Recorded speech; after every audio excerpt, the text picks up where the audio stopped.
and welcome to the Wild Wild West podcast. My name is Richie Riche of the MHRT Network. What you did not hear behind the scenes is that last crescendo of the bass at the end of that intro music. I have a wicked good subwoofer behind me, and my entire chair just vibrated, which is crazy. And I think my walls just shook. It was great. But anyways, guys, I want to thank you for joining us this evening. We have a great show for you tonight. We're going to go ahead and bring in our permanent member here of the show in T3 as well, otherwise known as Tom Jones. We're going to go ahead and kick off the show with intros here. We have over to my right here is the real Alex Gibbons, not the fake one, the real one, where you can go ahead and find him and all of his right on the Arrowhead Addict blog there. He really has some great takes on all things Kansas City Chiefs. Quickly, before we lose him, diagonally to me here is the Captain Jack, who was at a baseball game, which is not football. Captain, how are you?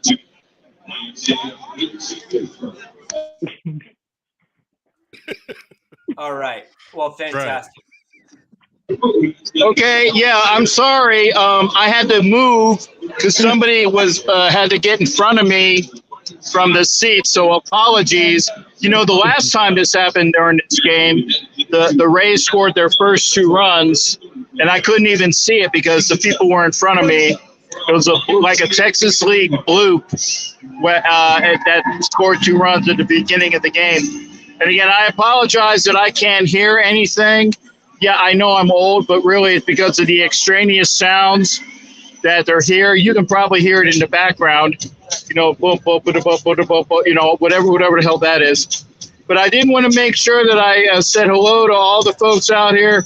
Always good to spend some time with the Wild Wild West crew. And this way they can say, when where's Captain while I'm on. Okay, so I don't want to hear anybody bitch. Okay. Have you eaten for the rest of the show? I'm gonna pop out. Wait, is it the opposite? Is it out? No, okay, it's regular. Okay, see, it's different this way. Okay, so everybody make sure you watch my boy Tom, and then you got my boy Coach, and you got Alex, and far over there, it's opposite. You know, when you're on your phone, I guess it actually you point to wherever the hell you really need to point to. So everybody have a great rest of your Wednesday. Yeah, and I can point like this too, you know. Yeah, I'm pointing. I did hear the laughter. You guys have a great rest of your show. Talking AFC West position battles. I'll be sure to check it out later on. Take care, everybody. I'm hitting the leave button, not the stop button. It'll say leave, not stop. Okay, take care, everybody. Fingers crossed. See you, Jack. Oh. All right. So much calmer. You're right. Now my ears my go back to normal levels. Good. Yeah. Well, I mean, live sporting events are always, you know, there's a lot of white noise and everything all around, right? So you kind of get that a lot. But phone. anyways, Tom, I want to thank you for joining us again tonight to give us your intake on the Raiders. So thank you again for joining us, filling in valiantly for Captain Jack and giving us your detailed information here. We have another kind of deep show for you guys tonight, which is going to be breaking down the defense for the AFC West and all of the different elements there. I'm personally super looking forward to this. As much as I was critical of my Denver Broncos last week, this is a side of the ball that I'm a little bit more confident on for the Denver Broncos. So I am, we'll just say slightly less pessimistic than I was going to be last week. But for those of you who don't know Coach, would like to follow Coach, and are coming to us through all of the different mediums in which you found us, diagonally down there is Coach Defense of the Lockdown Defense podcast. Coach actually comes from a defensive background, which means he is uniquely qualified to have this particular discussion this evening. In addition to that, you can catch him Tuesdays with him and Coach Kurt it is a mandatory element for me to razz Coach Kurt. You will enjoy that particular banter back and forth. And he talks about all things NBA and his LA Chargers. Ladies and germs, on with the show. Pretty cool show tonight, guys. What do we all think about what's going to happen, and some predictions in terms of maybe where we think things might land? Anything you think might be surprises? As apropos my name, I can't wait. Just let's and my Mr. Miyagi going on. There may be a few surprises in store for all of us. Time you're here is always going to be a surprise. Well, let me go right off the bat and say I am not going to say that the Raiders will finish with a top 10 defense this year. Okay. All right. Okay. You Well, drunk your good juice today. You drunk the good juice today. Hey, but you don't have to win a Did you Super think Bowl. that's going to redeem from your takes from Yeah, last that's week, true. Tom? That's true. Pardon? Did you think that was going to redeem your takes from last week? No. I was just I Okay. figured I'd just kind of come clean out of the chute.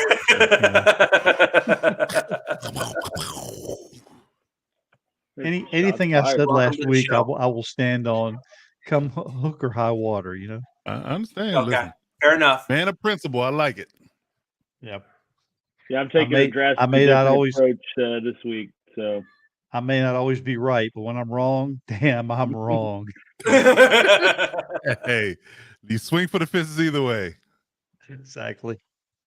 No, I think that's honestly, I think that's fair. I mean, I think it's important to kind of stand by your convictions and kind of go forward from there. So good on you. But as much as I like to jest, I think it's important to come at things with a specific principle and mindset, and then frankly, at that point there, we at least know what we're talking about, because then we're not sitting there kind of flip-flopping on kind of what we said, and we're saying, no, I legit said those things, and whoops. And we can kind of go from there. And then frankly, you're also in a much better position to then, reassess kind of why you thought what you thought, as opposed to lying to yourself and saying, no, I didn't say the things. I swear I wasn't, you know what I mean? It's one of those things where, you can then reassess where you're at and move forward. I think too many football fans kind of don't own what they originally thought, and then they kind of lie to themselves. So I think it's a good, important thing to be honest. Moving forward, I never said that the Broncos defense was going to be number one in the NFL. I was like, really? I have like this text thing. Right. I think you might have. No, I swear. Yeah, I got the receipts. I got the receipts. Timestamp, beginning of the season, week 1. I mean, ultimate receipt of 2022 is everyone saying the Chiefs are going to be ass, and we know what happened there. So I didn't say that. I said it would be ass. For the view. Well, I'm paraphrasing, but yeah. Almost everyone said last year that I all thought you were 4 gonna AFC regret. West teams were going to be uncontrollable.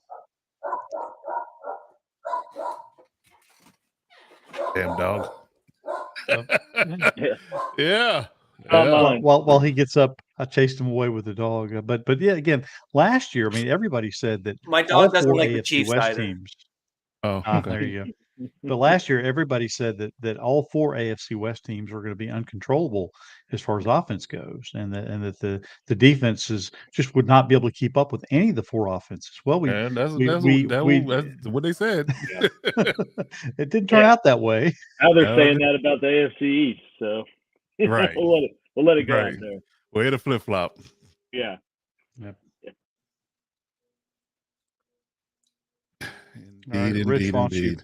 This is Rich, great. why don't you kick us off here? We have some of our regulars in here tonight. That we do. Avatar, can't believe you did it, man. You got to grow it back expeditiously. Need that in your life. Yep, exactly. Gotta have it. I'm gonna probably shave in the next little bit. I'm gonna shave my beard off the next little bit, but it'll grow back in like a week. Well, there you go. Yeah, if it grows back, fuller and more defined in it before, you don't really lose anything. I got to But get you're a not gonna haircut this week. notice. It's have you ever seen the Santa Claus? Yeah. You grow back like that. That's You shave it basically in me. 2 minutes later. That's Yeah, basically shave it 2 minutes later back. Yeah. Yeah. Good analogy. Yeah, that's me. Good analogy. It's basically like, you're from Canada, grow your beard back. Yeah, How about like that? the maple. It's the maple up there that does it, isn't it? Oh, that's what it is? Yeah, It's got to be. That's why everything's maple up there. Maple leaves. Oh, speaking Beards of maple, I gotta get flannel shirts. Yeah. Sorry, Tom. I had to pull up my whiskey because I'm pre-assuming some of your takes might be somewhat sketchy. I'll need to have some harder Sketchy. booze on standby for those particular stances. So are you going? Going shot glass? Are you going shot glass or straight out of the bottle? Depending on how deep it goes, huh? Glugs. Glugs. It's a maple whiskey. It's a maple whiskey which is drank straight from the bottle. There you go. Once it hits the lips. All right. All right. Well, who's kicking us off? So when we look on this hot takes. Yeah. So when we look forward, I thought a great starting point would be to start from the back end of the defense, and work our way forward to the lines, because I think that from what we were discussing last week, we collectively agreed, I think, that some of the linemen and D lines are some of the more important, or just linemen are some of the more important positions on the team. So why not end on that note, and let's start with the back end of those the defenses. I'm going to throw over to you, Alex, and start with you. Starting with the safeties, in terms of safety positions, where do you have the AFC West ranking in terms of safety rankings from 1 through 4? Yeah, and I'm glad you kind of. I had a clarification question I wanted to ask, but you kind of got to it by asking me to rank the safeties out. So, boom. But because my thing was, I think I'd asked Coach earlier, but I think some of us might have different rankings based on what group we put the edge rushers in, and stuff like that. Because technically speaking, like Bosa and Mack and Browning and Gregory are linebackers, but I don't know if some of you guys. Yeah, so that's something I wanted to clarify, but you know what? We'll get to that when we get there. But that's all you asked me about. You asked about safety, so I'll just read out my rankings here and just kind of provide some, I guess, substance to that as I go. But so the number one, I ranked the Chargers. Biggest weighing factor to that was Derwin James. That's right. Which is I think he's the best safety in the division. Probably one of the better safeties in the NFL. And then I think the supporting staff they have with them. When healthy. I mean, pretty. Huh? When healthy. Oh yeah.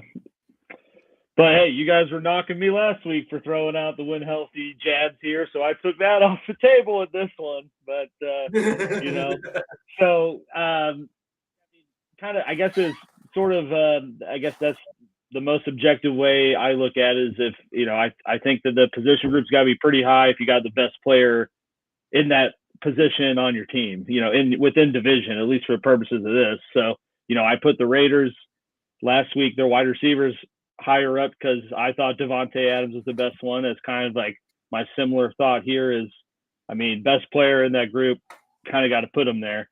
He when healthy, but you can kind of say that about any of the Chargers groups that on paper are pretty high up there, but when healthy, like it works out. But then number two, I put the Broncos. I think they're probably more well-rounded in terms of having Jackson and Simmons, as the safeties, whereas like Chargers got Derwin, and some young athletic guys filling a role for Adderley retiring. But Simmons is getting up there, kind of more on the tail end of his career, and I think as a whole, I just thought that Broncos don't really get up to the level of what Derwin brings. in terms of ranking the safeties. Third, I put the Chiefs, mainly because it's kind of hard to be worse than the Raiders. But Just wait. Just wait. I like that. I like that. But I mean, Chiefs, like on paper, don't have like a eye-popping safety room, but pretty respectable one. I mean, Justin Reed, I think, he gets tossed around as a guy that's mentioned and being in the top half of safeties in the league. I think they have a pretty good young core, but that's kind of the whole Chiefs defense is all good young potential. That's none of it's really proven, because that's what they've been doing the past 3 years, is kind of retooling with young guys. So maybe a little foreshadowing of where I'm putting the Chiefs in some spots here. But I put them 3, Raiders 4, mainly just because, I like Raiders secondary. I think all the Raiders fans, acknowledge it was bad last year, and I think they did make moves to improve that, but that was more with the corners than the safeties. And I think, just looking at the rooms across the division, they would just come in at 4 specifically, with safeties in mind. So that was mine. All right. Rich, will you let me go last, and I will not disappoint if you allow me that. Okay. Well, So if you get a reaction out of Rich, we need another reaction out of Rich like you got last week, so I'm ready for that one. I'm going to save one little drink left for when you go, and I can spit it out. Right. So this is really the side of the ball where I truly believe Denver actually shines, and we actually saw some legit results from the Broncos last season. I mean, it's pretty difficult to argue with what we saw from how Denver's defense produced last season. Again, I was critical of the Broncos offense because you had the personnel that ought to have done better but didn't. And so therefore my comments were, some would have seen them as harsh. I just simply saw them as objective. This is where you kind of see me flip, and some might see it as orange and blue glasses. Others will potentially look at it from the fact that I'm remaining and keeping objective to what I saw from production from players around the team. So when I look at our safety position, it is no secret that I am lukewarm on a good day on Justin Simmons. That being said, yeah, you hate that, it's man. just a fact. He is not my favorite. He is not my favorite player on the Broncos. Yeah, he is not my favorite player on the Broncos. He's like the one too that's recently been getting in like the top 100 players. So I know that's like, not the biggest of things, but it's like he's the most popular Bronco in terms of rankings like that. But it seems like Broncos fans collectively don't like him. At all. Kind of baffles me. Yeah, I know, right? I don't get it. I like Justin Simmons as a person. I think he is if you were to say, hey, who do you want on your team? You're like, I want like 100 Justin Simmons on my team. He is a stand-up dude, like legit stand-up guy. And frankly, that goes a long way in my opinion. From my perspective, that takes you 60% of the way there. But my issue is that in order to be considered elite at your position, you need to have certain traits. And at certain positions and style of play, you have to be able to do certain things. And so, for example, in a Fangio style defense, you have to be either intellectually gifted to kind of like pre-plan to get yourself in the right spot because you can read everything in front of you, or you need to be more like Stearns, who is athletically gifted and then is developing his mental acuity in order to match his athletic gifts. And I think this is going to be that interesting sweet spot year where you're going to start seeing Stearns kind of almost outshine on certain plays over Simmons because he's quicker, faster, and has a little bit better instincts than Simmons does, in my opinion. Just, again, for what it's worth. But he's been hurt the last couple of years. So can he stay healthy is the big question. Now, Coach, my rankings in order for the same reason why I ranked your Los Angeles Chargers last week on the offensive side as number 1 on the offensive line is the same reason why I'm ranking the safety position for the Denver Broncos at number 1. And that is, not only do I believe the quality of the players are very high, but we have 3, 4, even arguably 5 deep at that position. And again, for the exact same reasons why I ranked the Chargers, I'm ranking my Denver Broncos as number 1 for the safety spot. Number 2, I have the Chargers. Again, you can't argue with how good Derwin James is when he's healthy and how he can elevate the safety room when he's on the field and when he's playing well. Number 3, I have the Kansas City Chiefs. I think they found reasonably good players, but they're just not quite up to the level of the rest of the division. And coming in and 4th is the Raiders, who have the opportunity to improve dramatically because of some of the rookies and other guys they brought in, but they're unproven. And again, to stay consistent with exactly what I did with the Broncos last week, you need to do something first before I can start jumping you up in the rankings.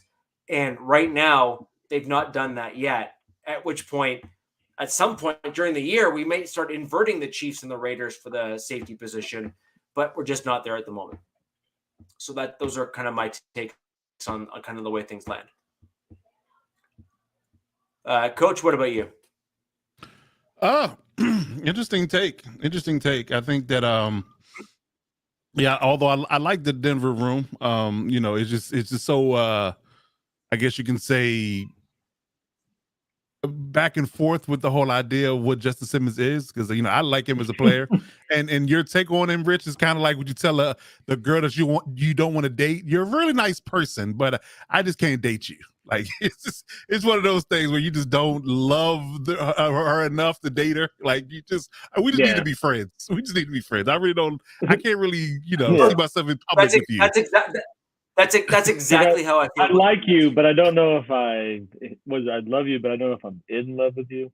Not even that. No. Just we need to be friends. Like put in a friend zone. No. Like she's the friend zone.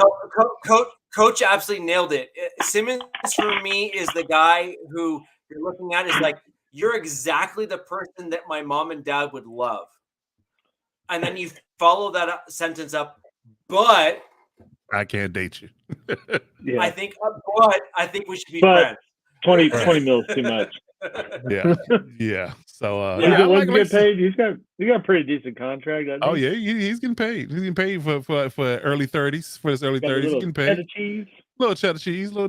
So for me, I mean, again, I'm kind of with Alex in the sense that I feel like that Derwin James is just so good that you have to, he just polarizes the whole entire room. I think, if you quantify safeties when it comes down to him, we talk about NFL, not just in the AFC West. NFL, between him and Buda Baker is 1 and 2. You can pick who you choose, who you want in that order. But, so the fact that he's there and he's so super talented, for me, and alongside of guys like Aloy Gilman and JT Woods, filling in that room. And I think there's certain rumors that we're going to get Josh Johnson here soon. So you add that to the room, that's going to make it even worse. You've been saying that since February, man. I have, but he was in the gym. He was in the gym with Morgan Fox and Sebastian Joseph Day. So I have to say something about it. About it. Jack, they call someone like that a butter. Wow. It's a butter face. Yeah, really, that's what they call it. You're talking about there. Yeah, it's everything is great, butterface, and there you go. And so that's really what you're talking about there. And I agree. Sorry, Coach, I had to interject because that was just a really funny comment. It was funny. So So like I said, I have to give the slight nod because of the all pro perennial Pro Bowl talent of Derwin James. That Chargers at 1. For me, then the Chiefs at 2. Broncos at 2, Chiefs 3, and Raiders 4. Yeah, I did my fault. I jumped the gun. I was reading my corners list. I saw Richie perk up, dude. He was ready. He was the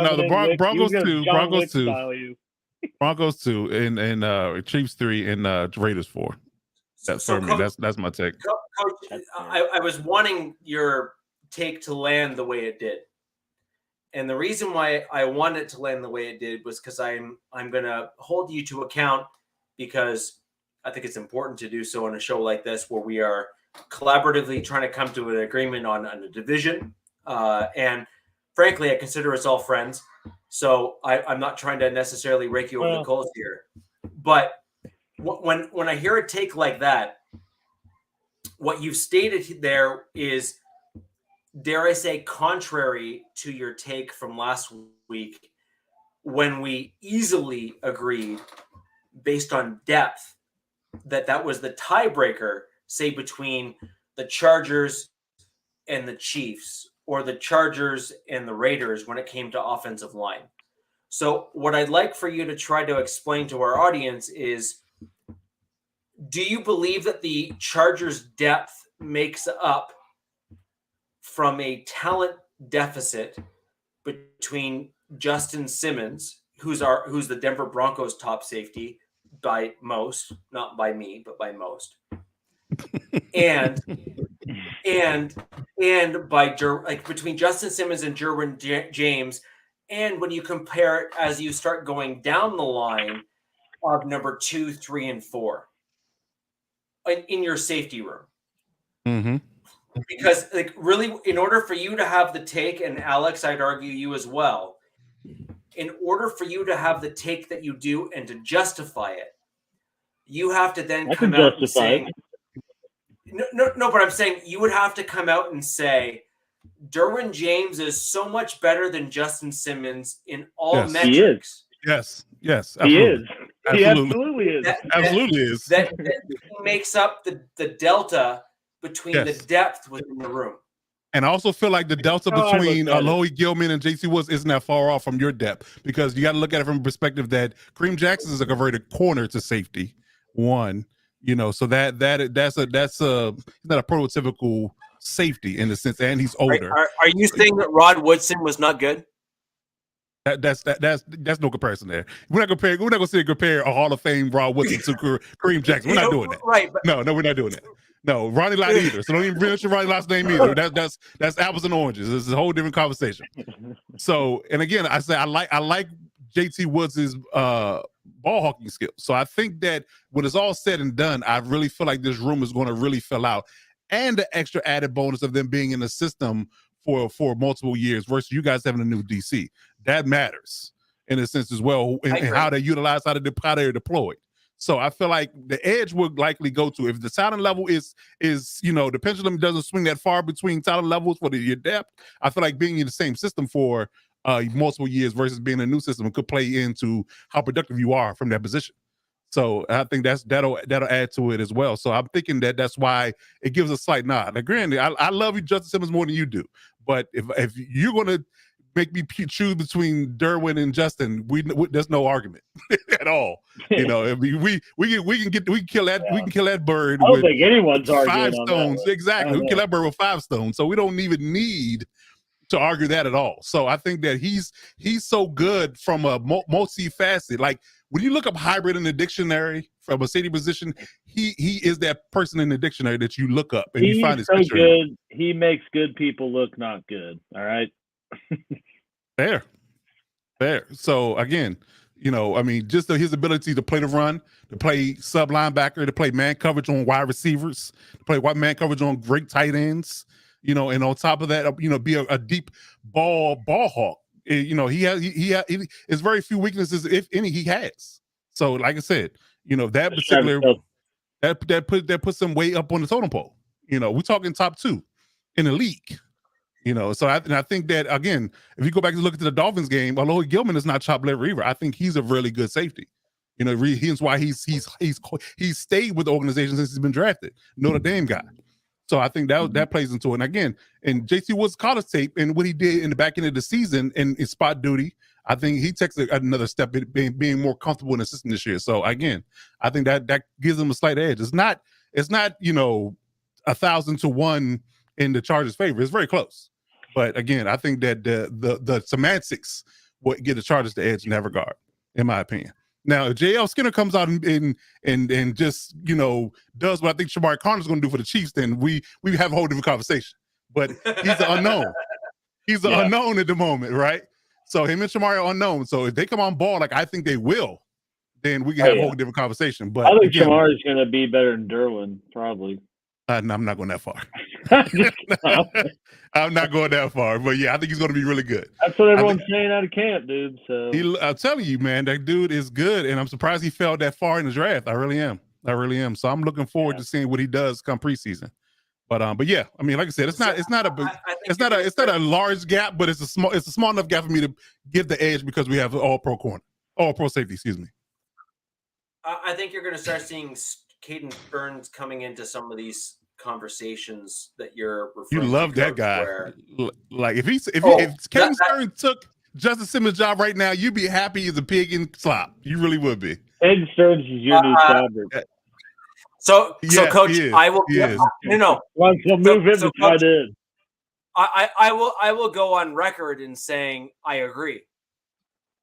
I'm not even going to dispute your comment. That is 100% correct. Like, I didn't just meet you yesterday. We know. In my opinion, from a versatility perspective, Caden Stearns is a more versatile. He has skill sets that Simmons does not, and with the right coaching and the right emphasis on the right type of schemes and things, as long as he stays healthy, because he had a fluke injury last year, with he's never really had in his career thus far. I mean, as long as he doesn't make that a habit, and as long as that's kind of like a one-off, random thing. I mean, frankly, at this point here, the challenge you have with Derwin James is he has gone year over year over year and had injury issues, right? This is not me, projecting onto someone something that's not there. He has had a challenge staying healthy on the field, and that's fine. Like, he's that good when he's on the field, I agree, but can he stay on the field, which is a concern. Now, on the flip side, Stearns has stayed healthy and had a fluke injury last year. Now, the question is this the new trend for Stearns, or was that a one-time fluke injury? Yet to be seen. We will go from there. But my whole thing is, I actually think Stearns is a better rounded corner, because as a rookie, he had like 3 interceptions as a a high round or low round, however you want to put it, draft pick, and basically showed out as if someone who was picked in the first or second round ought to have, and he didn't. He was not drafted that high. And so, in my opinion, that shows a lot about the quality of the player. That shows a lot about the skill sets of the player. And I mean, frankly, as far as I'm concerned, Stearns was a steal for the Broncos. Where, like, I don't care where we drafted him, he was an absolute steal. And PJ Locke is another guy who's been absolute outstanding for the Broncos as a fill-in player, who has made those, dare I say, the steps, those like incremental steps of bolstered play over the years. And we drafted JL Skinner again. It's almost like an embarrassment of riches at the safety position, where, it's possible Jackson might not even make the roster because there's so many good guys beneath him on the depth chart that he can get supplanted just because the younger guys are better. Well, you can carry 4 safeties and not, missing a beat, because that's the type of personnel and depth you need for how you play defense today in today's NFL. Now, that's the question though. I got a number for you. When did we go to 17 games? Was it last year or the year before? Last year, I think. Year before. No, year before. Last year was last year was like the change to the playoffs, but year before. The 21 season was the first year. I'm looking at it. Yeah. Derwin's really not. I mean, he missed 1 season, but right, he played 4 years. Quite a bit of games. Yeah, he played 16 games in 2018. He played 5 in 2019, 15 in 2021, and 14 in 2022. So he hadn't been hurt that much. I mean, it wasn't like he's been 2 to 3 games every season, plus being dinged up in some other games during the season, which is really what my point is. And ultimately, if so you're I think what we do, you come into the league with an injury history. You come into with an injury from college. That thing, it sticks with you, no matter how often hurting you are. People just kind of feel into that aspect of it. No. I ignore college injury history until you prove it in the pros. And his numbers say he played 50 games in 4 years. Right. Which means that he's been hurt because he's got injured and then played through injury, and his stats have not been as good post that injury. So he played really well up until then played. No, that's a lie too, because look at the numbers. He had 118 tackles last year and 115 this year. So it is not that either. It's not that either. No, but when did those numbers come, though, is my point. The last two seasons. No. 115 did last year, and he was hurt in 19.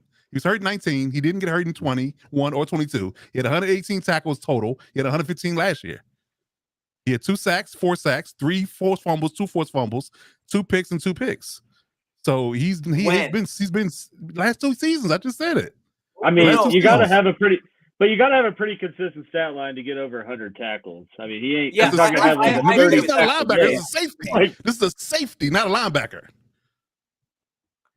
No, my point is when did those stats occur? So, for example, let's just say, for argument's sake, he was killing it for the first 3 quarters of the season. Then he got hurt. Once he got hurt, where did his stats go after he got hurt? That's my point. They went up. So, for example, if you're going a million miles a second and you get hurt, then that's a problem. I don't see the argument, but that's just me. I don't see the argument. Again, he got better over time. We get Tom's rankings on safety. Yeah. Let's move on. Let's turn into the Derwin James assessment here. Right. All right. Are you ready for the Raiders' perspective? Sure. I am. Okay. All right. So, unquestionably, Derwin James is the best safety. Undoubtedly, Derwin James is the best safety in the division. This is the guy that I wish the Raiders had drafted instead of Colton Miller back in the day, but they didn't. They had an opportunity to, but they passed him up. Thank you. People actually breathed a sigh of relief when James had the injury history that he did early on, and they said, "Well, maybe we did dodge a bullet," but he earned the money that he got. The reason why the Chargers paid him the big money is because he is the best safety in the league, and I think that automatically elevates the Chargers' safety room to number 1 in the division. Hello. If not top 5 in the league. I think he is going to lead the charge, no pun intended. And other younger guys coming in can learn from him, and that's going to help bolster that room. My opinion is that the Broncos, and I will say this about Justin Simmons, he's a guy that I wanted the Raiders to target for free agency, when that came around. And when you go to a party and you're the Raiders and you have your girl on your arm and Justin Simmons comes walking in, you look at the one on your arm and say, "Man, I wish I had that instead." You're looking at the one on your arm and you're thinking, "Holy crap, what do I have here?" So I will preface it to say that Justin Simmons is a good safety, not to the level of Derwin James. So I definitely go Chargers 1, Broncos 2. Justin Reed is a good safety as well. And I like what the Chiefs did with their entire secondary, actually bringing the young kids in and giving them burn, and they really came together as a cohesive unit. So even though I think that the Broncos as a whole have a better overall secondary, in this case, it's definitely Chargers 1, Broncos 2. The Chiefs are 3, not too far behind the Broncos actually. And then the Raiders, as far as the division, are not 1, not 2, not 3, not 4, but 31. There is only, in my opinion, there's only one team in the league that has a worse safety group right now than the Raiders. And again, they drafted Christopher Smith from Georgia, who's got a lot of potential. Marcus Epps is okay. Trayvon Merrick has not done his job. I'd be surprised if he even made the team. They just didn't do anything to add to the room, and in my opinion, again, and I hope I'm wrong, from a Raiders perspective, you're looking at one of the bottom two safety groups in the entire league. So there you go. Brutal. Brutal and honest. Listen. Hey, man. That's what it is. I understand. Like I said, hope you're wrong, because that doesn't bode well for your defense. Well, having said what I said, there is a lot of room for improvement. That's a fact. Well, at 31, there's nowhere to go but up at that point. There you go. Well, there is a little. Who would be 32? I'm just curious. The Rams. There you go. Okay, boom. There it is. Yeah, that's pretty bad. That's pretty bad. So, it's more right. That's more right. So actually, it's interesting on that note. There's some opportunity there for us to get some feedback from the Rams Up podcast, friend of the show. I want to thank Rams Up for joining us every time we'd like a Rams perspective on the Wild Wild West podcast here. But Tom, I have to say that is a refreshing take compared to the ones that we've heard from you last week. Because it is seemingly without the influence of drugs, whether it be alcohol or otherwise. So that's fantastic. But I mean, I think that it's not factoring in whether or not your rookies are a good fit for the system or not.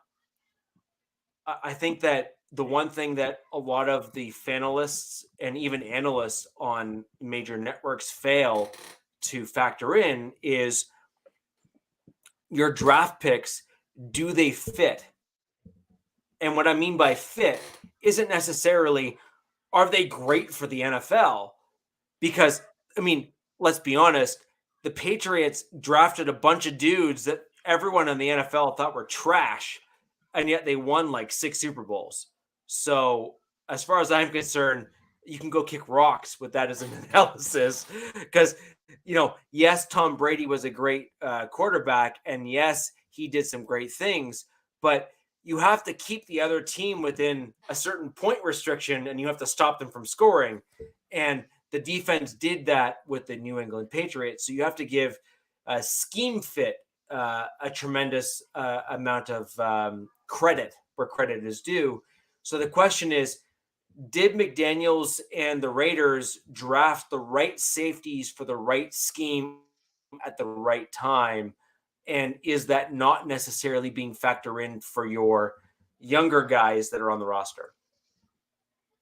Well, to be honest with you, this defense has to show me something in order for me to step up and say, okay, I give you your due. They don't turn the ball over. They don't anticipate. They're always chasing the play from behind. It's like Keystone Cops out there.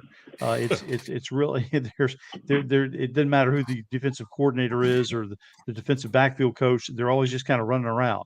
And the tackling has been atrocious. The penalties have been horrible. They have bailed out team after team, week after week, with mistakes and penalties and being in the wrong place and being in the wrong scheme and being a step too slow. I could go on and on. And I don't think it's a product of bringing in the wrong guys. I think it's not scouting properly. It's not looking at your team and seeing what the overall needs are. And I blame John Gruden for a lot of this, because Gruden was an offensive guy, and he robbed the cradle on the defensive side for 4 seasons.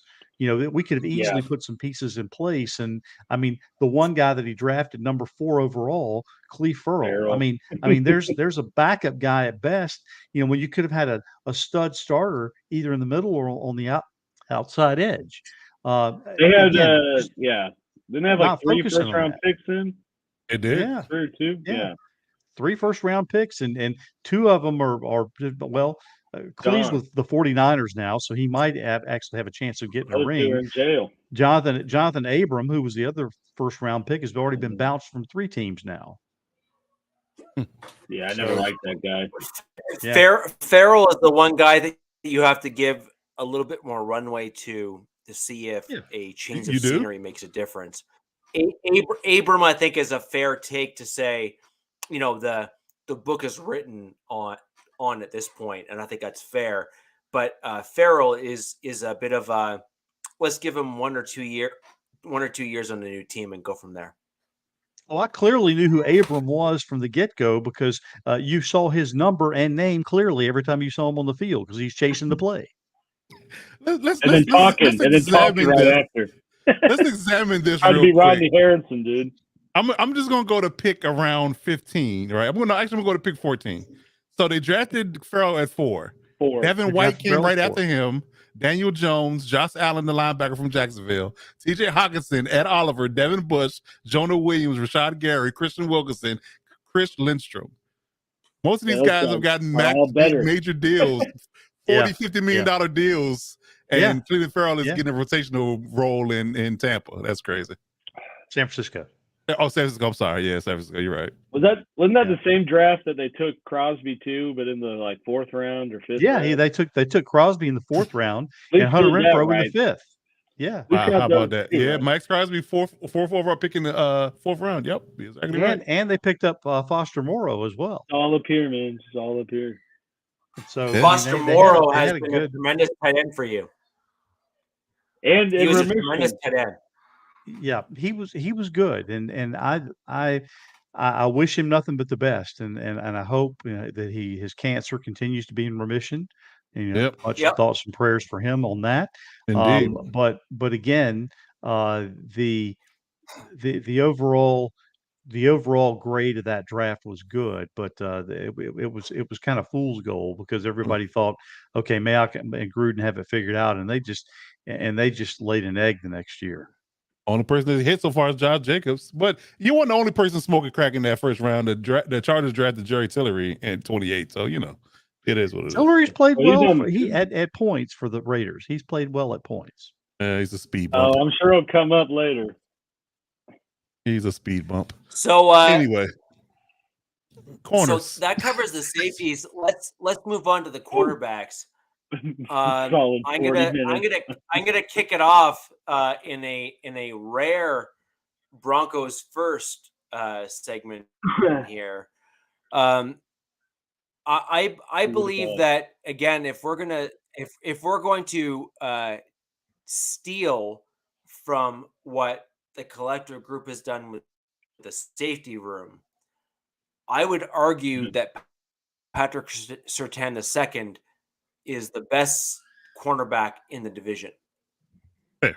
And is the best cornerback in the division by a lot.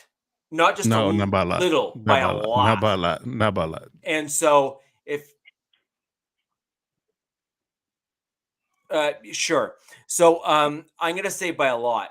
And so when you look at the cornerback room overall, like as a collective group, I'm going to say that you have Damari Mathis, who's shown out as a legit starting corner in the league. You have Pat Surtain, who is the best cornerback in the division, not in the league, in the division. And then you've got K'Wan Williams and Juwan McMillan and Hussein Bassi as depth for the Broncos. I'm going to be ranking my Denver Broncos as the number one cornerback group in the league. Sorry, not in the league. In the division. Division. I was going to say, whoa. Oh, not so fast, my friend. You ever heard of the talk? Right. No, in the division. And then I'm going to go down to the Chargers as number 2, because I think the Chargers had a sneaky good cornerback group in 2022. I'm going to go the Chiefs as number 3 and the Raiders as number 4. And the Raiders and the Chiefs are somewhat interchangeable at that position group, in my opinion. because the Raiders had a couple guys show out in 22. And if the rest of the group can kind of step up in 23, I really think the Raiders have every opportunity to come into number 3 and number 2.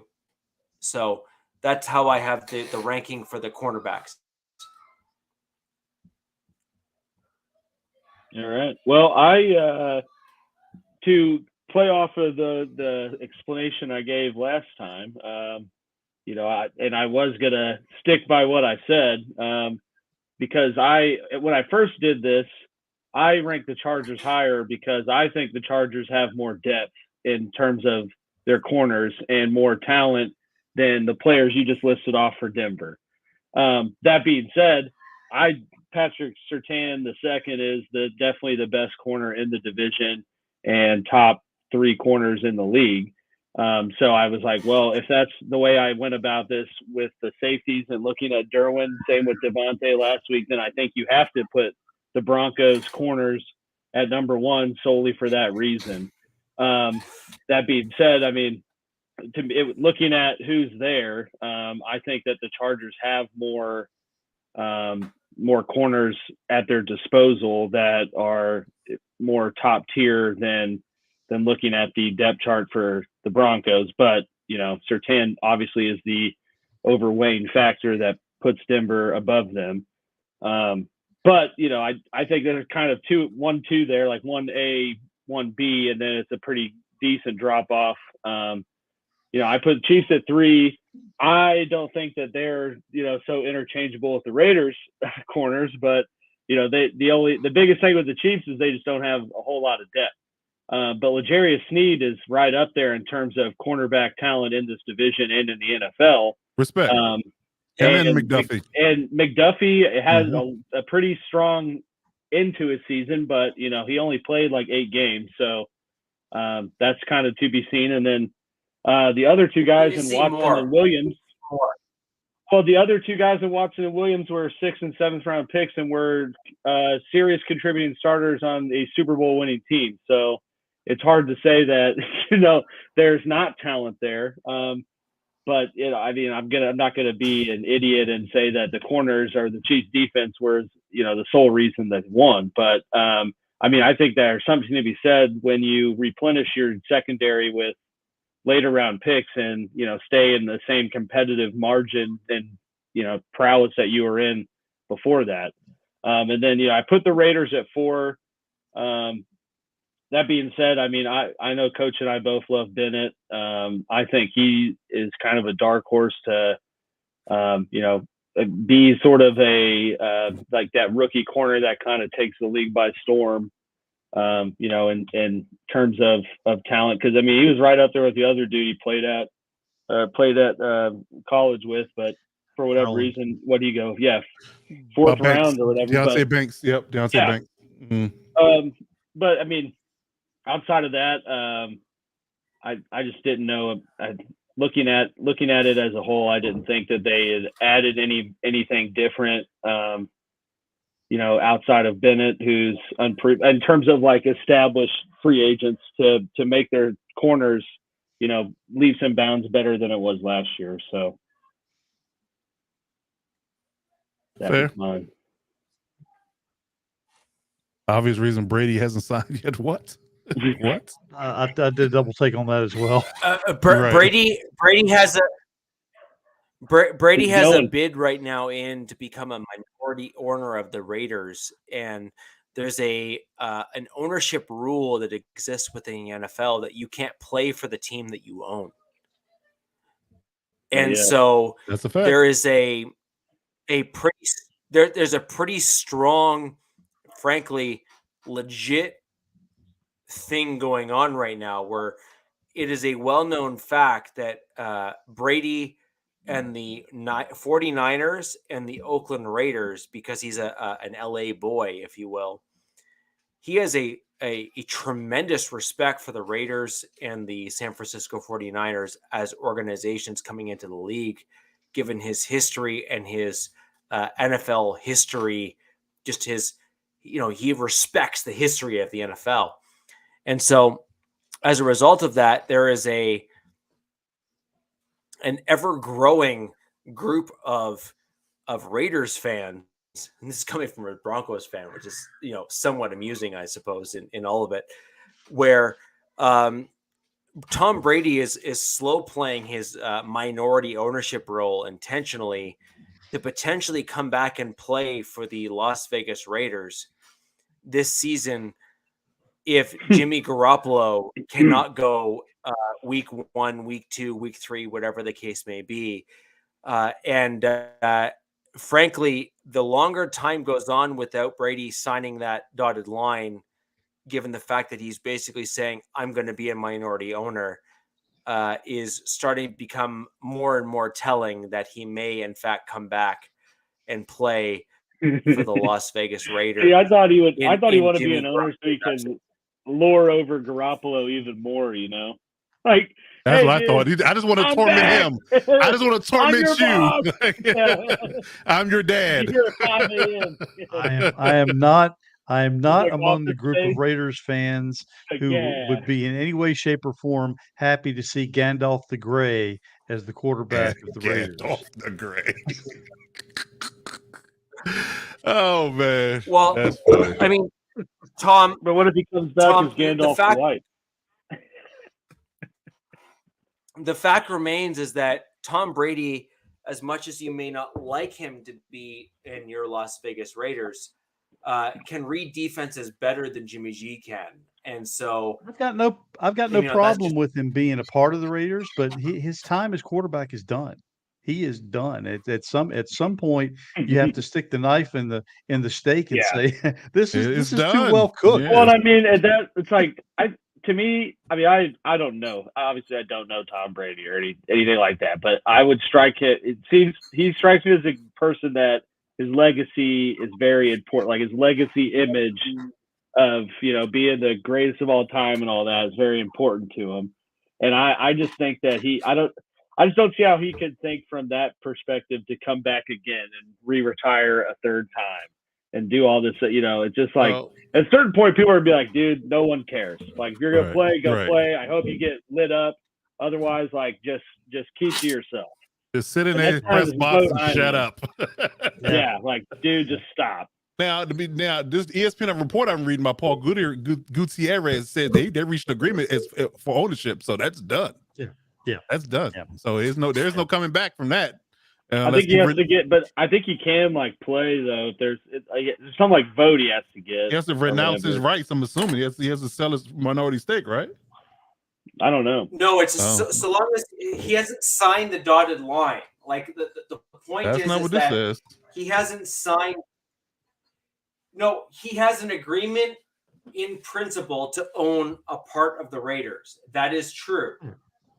However, the point being is he hasn't signed the contract yet. And the way that the NFL rules currently work is that you can't own part of the team and play for the team that you own. I get that part, but for what I'm reading, the deal is signed, still undelivered, though. Well, no, he hasn't signed it yet. I hope they approve it and we start this kind of just windfall of owners signing to play with their team. And we got Jerry Jones. It's like, you know what, boys? I'm going to come out and play fullback. Like the longest yard? Yeah. I ain't throwing you the ball. Yeah. I ain't throwing you the ball. Who you doing? Oh, man, no. What are you doing? I ran a 9.600 yard dash. Yeah, just like them hogs, boy. Terrible. Speaking of, did you see that Jerry Jones is getting he's got a $60 million deal with Netflix to do some 10-part documentary? I saw that. Netflix is giving away fun coupons at this point. Like, you're just giving away money. I saw someone quoted though and be like, Netflix needs to realize that everyone's not Michael Jordan. Like, we don't need a last dance for every person here. That's come on. They do. There is a quarterback show coming out, I think, next week with Mahomes. Yeah. Well, Mahomes and Mariota. Well, yeah. Alex, what they didn't tell you was that the title of that particular Netflix documentary was "Before I Die."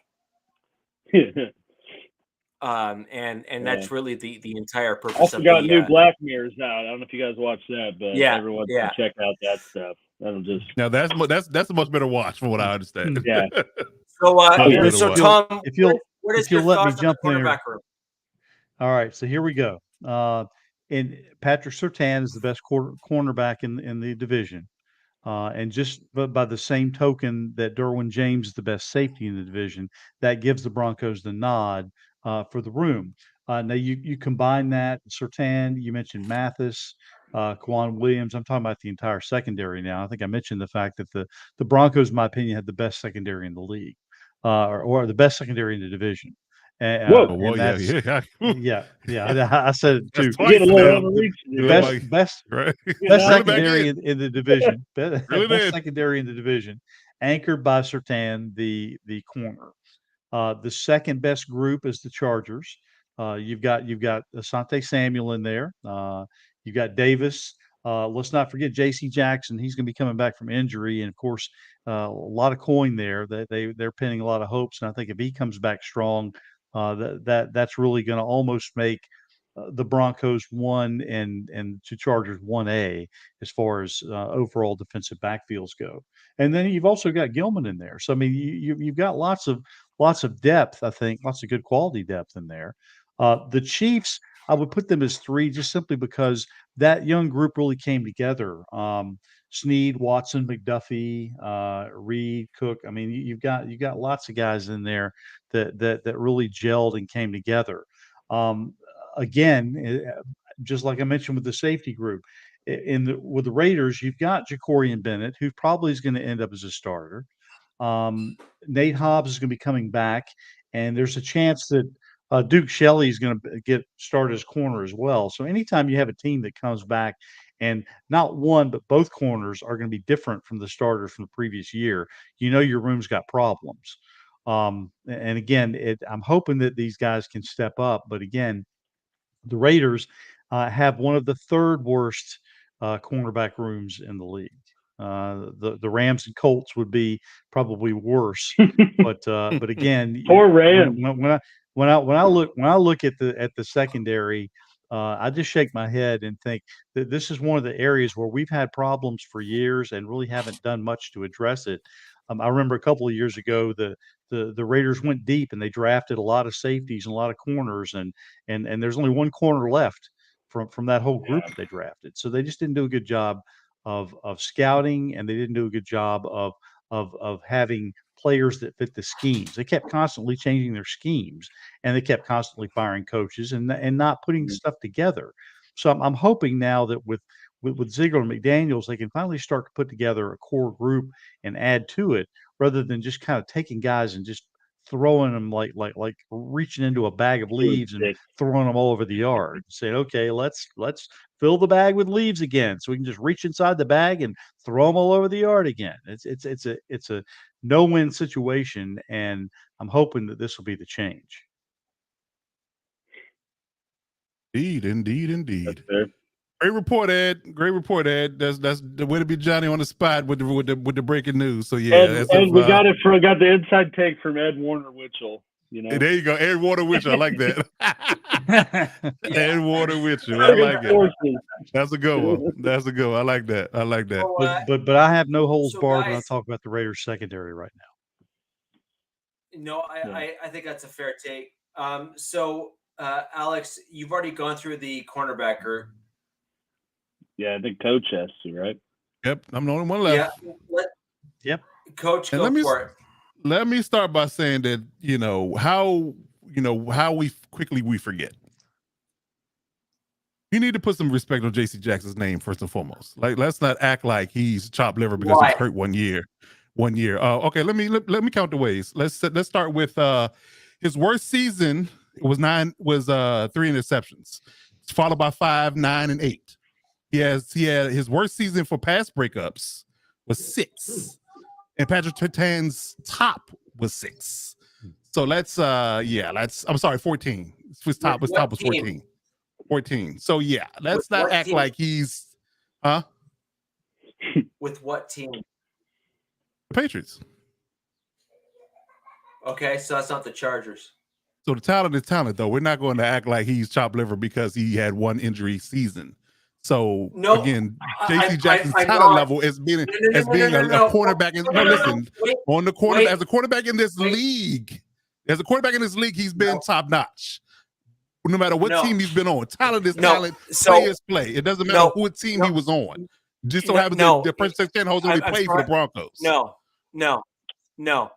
So my big thing is when it comes to defensive schemes and when it comes to general players, just overall, just generally speaking, for the same reason why I disagree with you. Look, Coach, this is the one thing that you will find that I'm ridiculously consistent on, which is for the same reason why I disagree with you on Tillery is the same reason why I disagree with you on J.C. Jackson.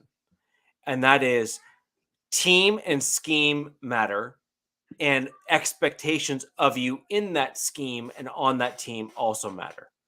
So if you're expecting the guy to be the guy, like the Chargers expect J.C. Jackson to be the guy without any help, without other cogs, without, whatever the case may be, you might be disappointed on your team. But on the Patriots team, where he is a cog in a larger machine, he may fit incredibly well. Flip the switch. Look at the Raiders. They're looking at Tillery to be a cog in a machine, and he's looking better than he did on the Chargers. I'm not saying he's looking, as a league beater, but I'm saying he's looking better than he did on the Chargers. And I think that is a fair comment and a fair approach to look at just things overall. For example, can we agree that Shaq Barrett was a better player on the Buccaneers than he was for the Broncos? Absolutely. I can.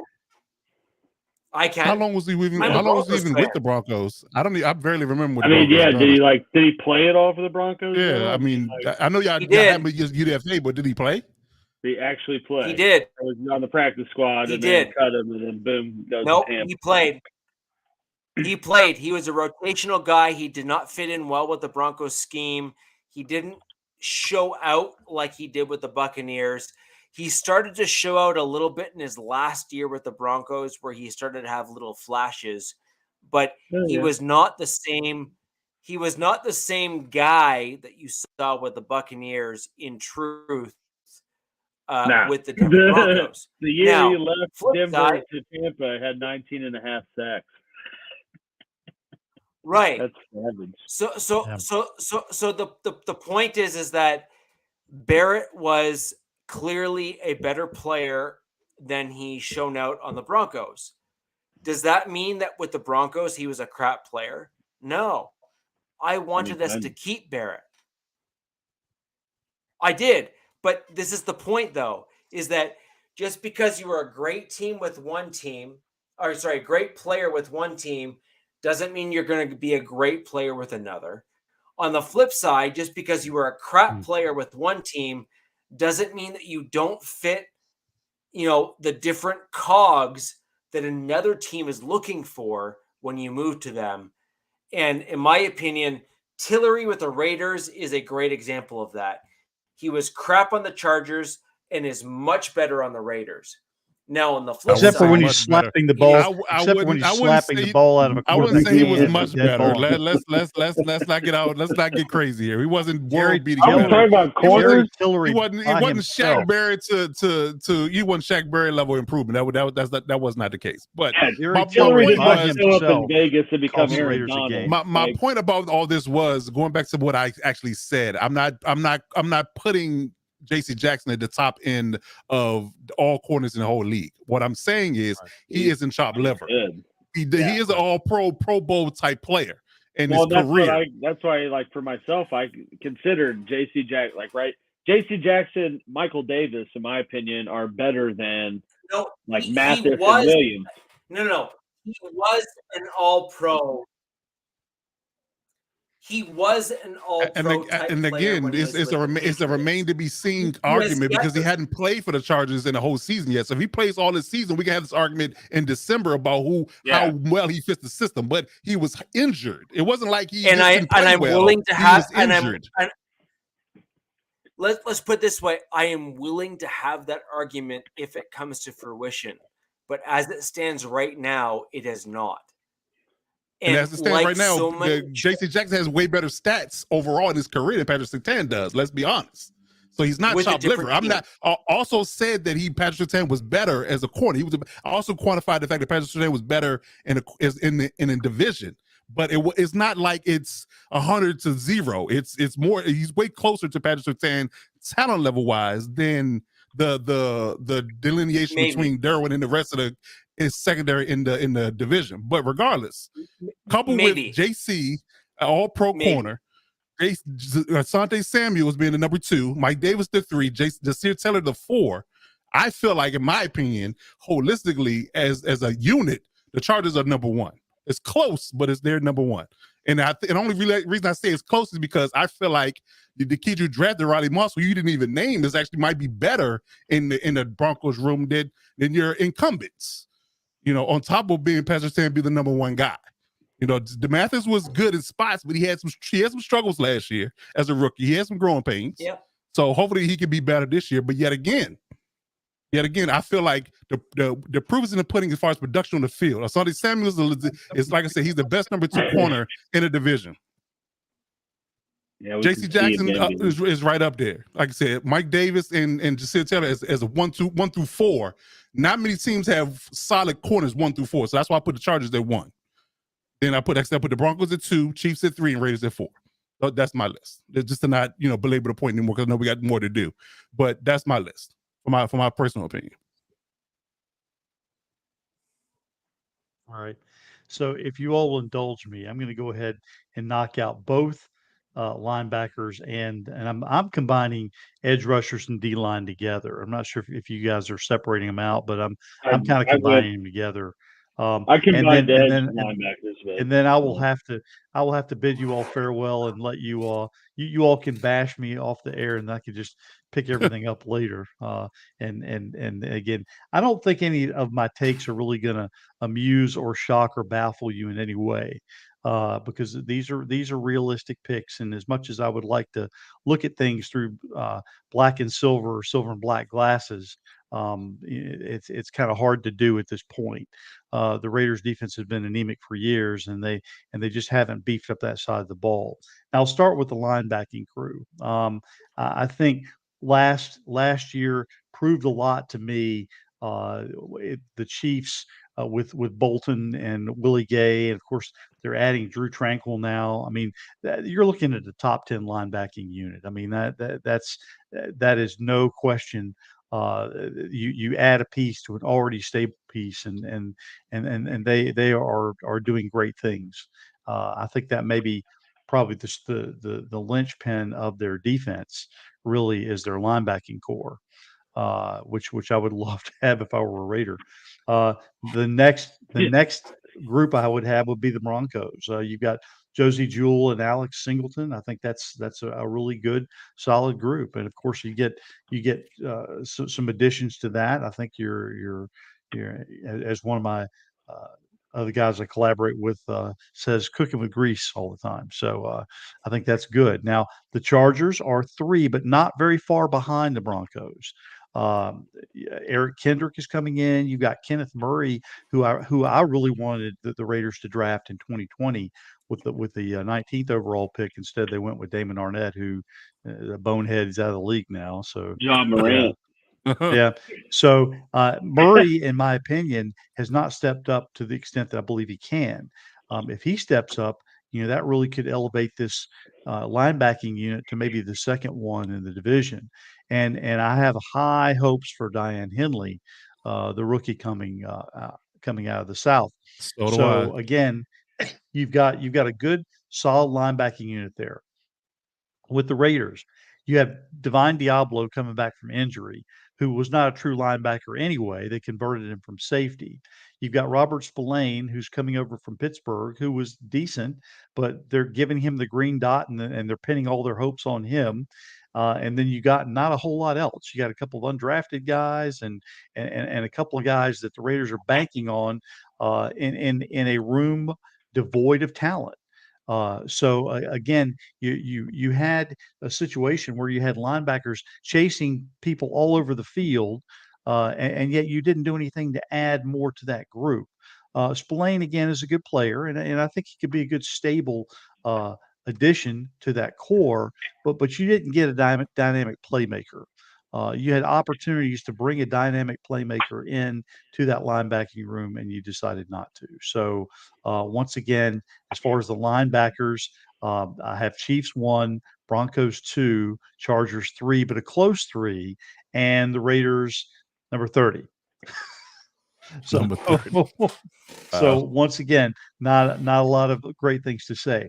Now, as far as the defensive line, this is probably the best part of the Raiders, in my opinion.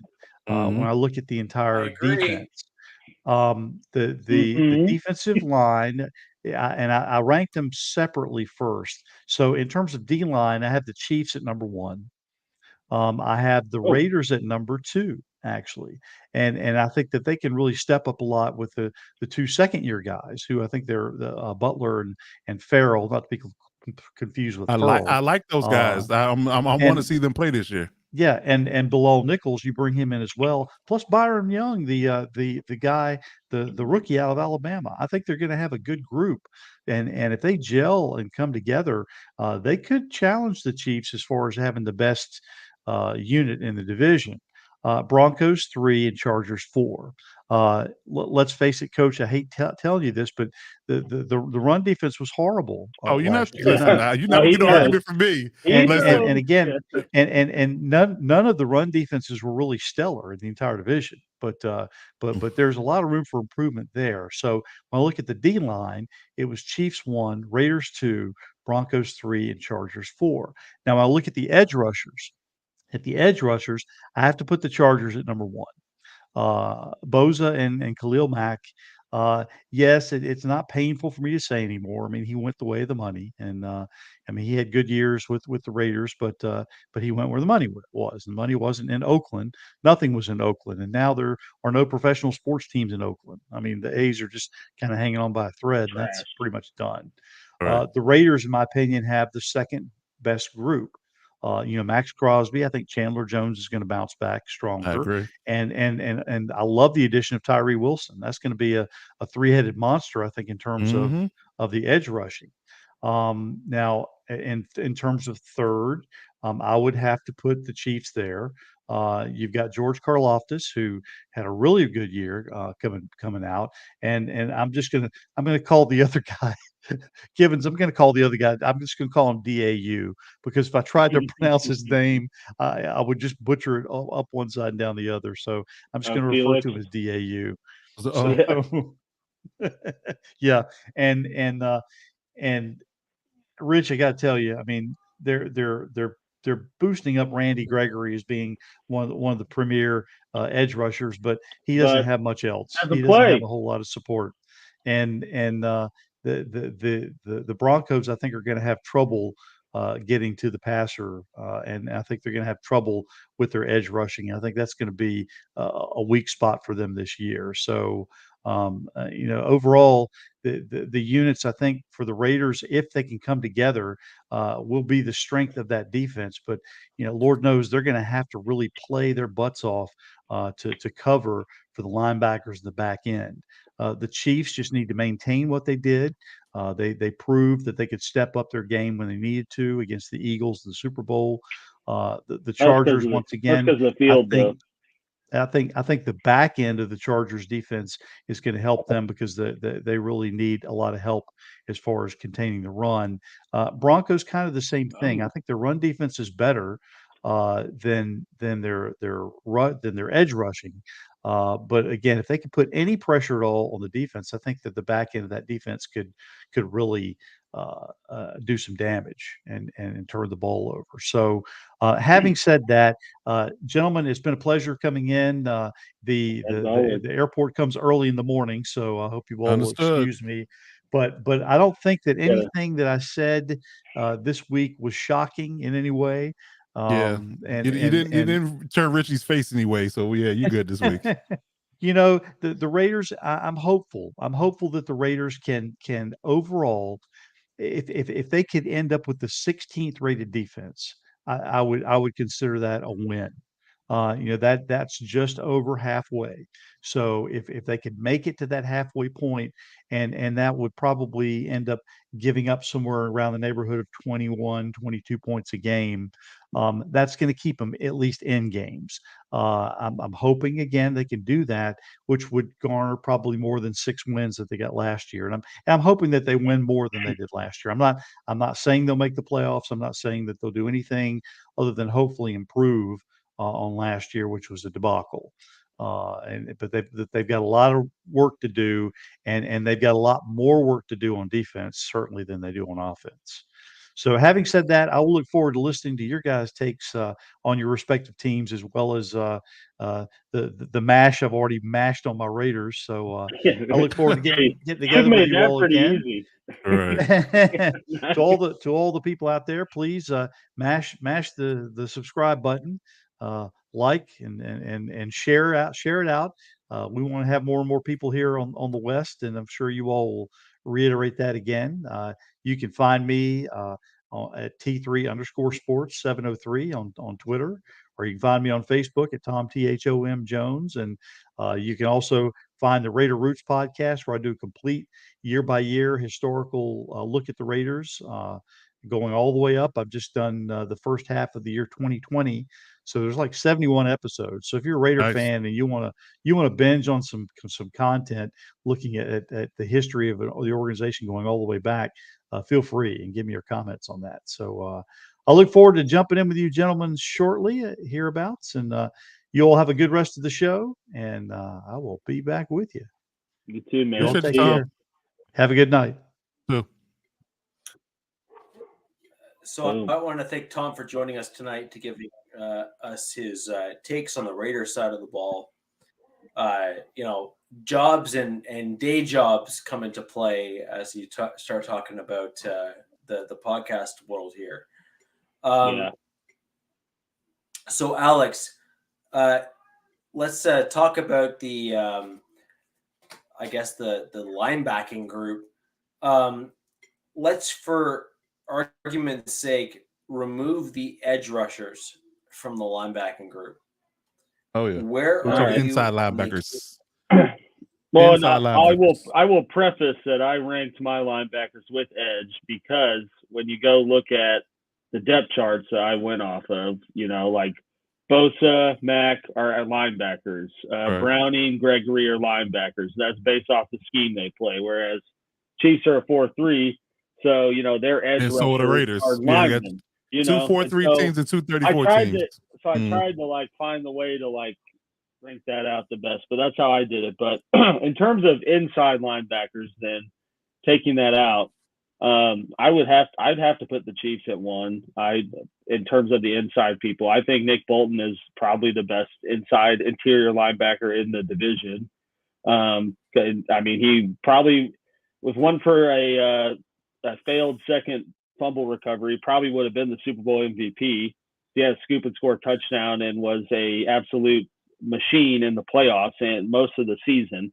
And couple that with Willie Gay, who's a very respected interior presence. And I know I mentioned in past episodes, if you go back and look last year, talking about him being suspended and how that, you could tell, made an impact on how they were playing and getting to the ball. So, those two alone are a pretty solid interior linebacking tandem. Then you had Drew Tranquil, who isn't a Slav himself, is pretty solid. And, I don't necessarily agree with the signing or know how it's going to play into the scheme that they play, but, I am not naive that they wouldn't sign him if they didn't have some plan for him. And I mean, he is a solid, sub linebacker and kind of an athletic freak. So, excited to see how he fits into the fold with those other guys because, I mean, Bolton's in his own way an athletic freak. So I think just looking at interior, I put them there. Then I think I got to go Broncos.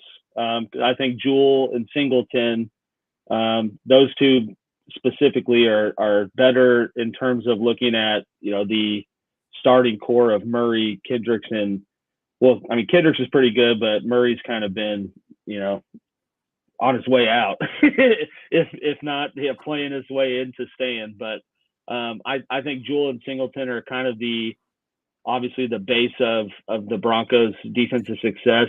Jewell, for being, was he even drafted or an undrafted guy, but I mean, he's right up there in terms of drafted the linebacker for this division. Yeah. Okay. I wasn't sure. He has a brother though, doesn't he? That wasn't drafted. But I think those two.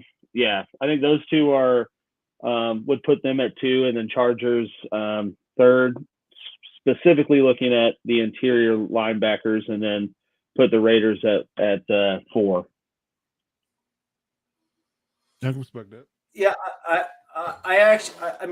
I'm looking at the Broncos linebackers and looking at the rest of the division. So if I'm segmenting out the outside linebackers from the interior, I have the Chiefs as 1.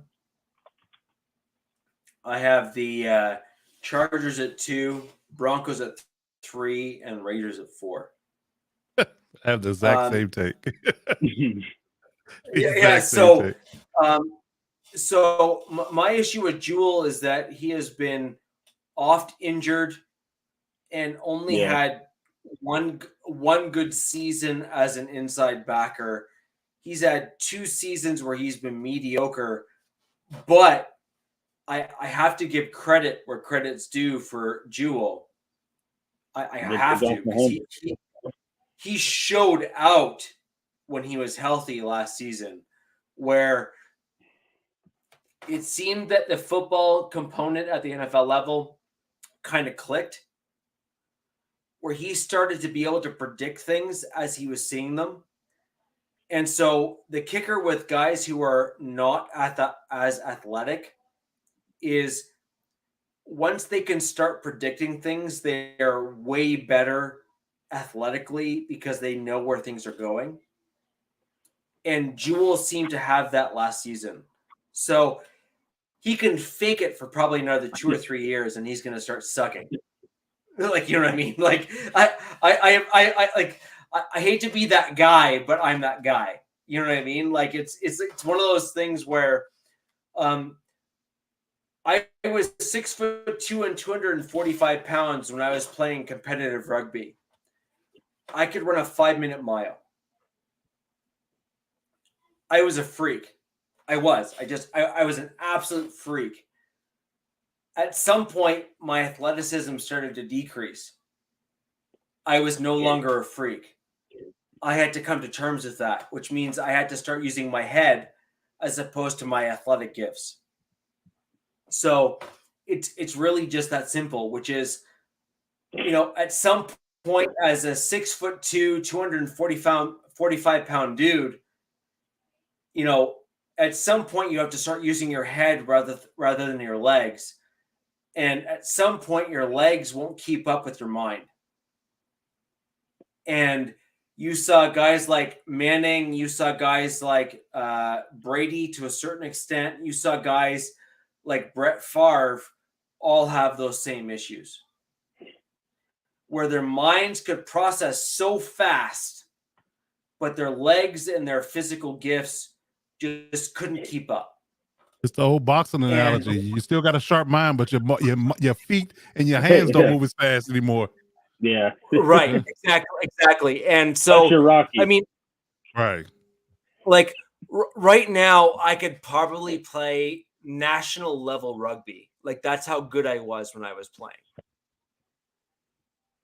I could not last a full season. That's like a blunt, honest take on where I'm at. I think I could last like a drive or 2 in football. Yeah, exactly. Right? I'm conditioned out of it, man. Yeah. So the whole point is that I was nationally recruited for rugby at the Canadian rugby level. I am that damn good at what I do. The thing is that at some point your body says, dude, you're old now. and despite the fact that you were so much better than everyone else, you start coming slowly back down to reality. I still have buddies of mine that are still playing that see me do what I'm doing now and are like, you should never have stopped. I agree. I got married and I stopped. But at the end of the day, is that like your body has a certain limit where you can hit a certain level. I have now diminished, so I will never be as good as I once was. And you see that at the NFL level. You see that with linebackers. You see that with linemen. I mean, who's the dude that played for the Bengals at the left tackle spot? He was like, sorry, who? You talking about Jonah Williams? Oh, Whitworth. No, Whitworth? like recently, like Whitworth. Yeah, like he could still play probably 10 games or 5 games a season at the level he played at because he's just so damn good. Yeah, I mean, he was played for a long time. His body is just saying no, and he couldn't play at that level anymore. And I think that's a fair assessment to look at, like, you know, overall when you're talking about these physically taxing sports like football and rugby and that kind of stuff. Like Joe Thomas too, right? I mean, he was the longest tenured starting streak, and then got hurt and was like, "Yeah, I'm good. Like, I'm not gonna." Like, probably could have came back, but he's like, "No, you know what? Like, I played 10 straight years, never missing a snap. Like, I'm done." Gave him to Jerry Seinfeld. Yeah, I'm gonna head out. Yeah, I'm gonna head out. The Browns, on like the bad Browns that won like 1 game in 10 years. You know, like, yeah. But that's exactly it. Which is, at some point, your body just can't do the same things, and you know it. And like the problem is, as a competitor, you say, put that crap aside. But if you're being honest with yourself, and most people that are at that level are pretty blunt with themselves, they know full well what they can and cannot do. Like there is no sugarcoating anything. Like you know,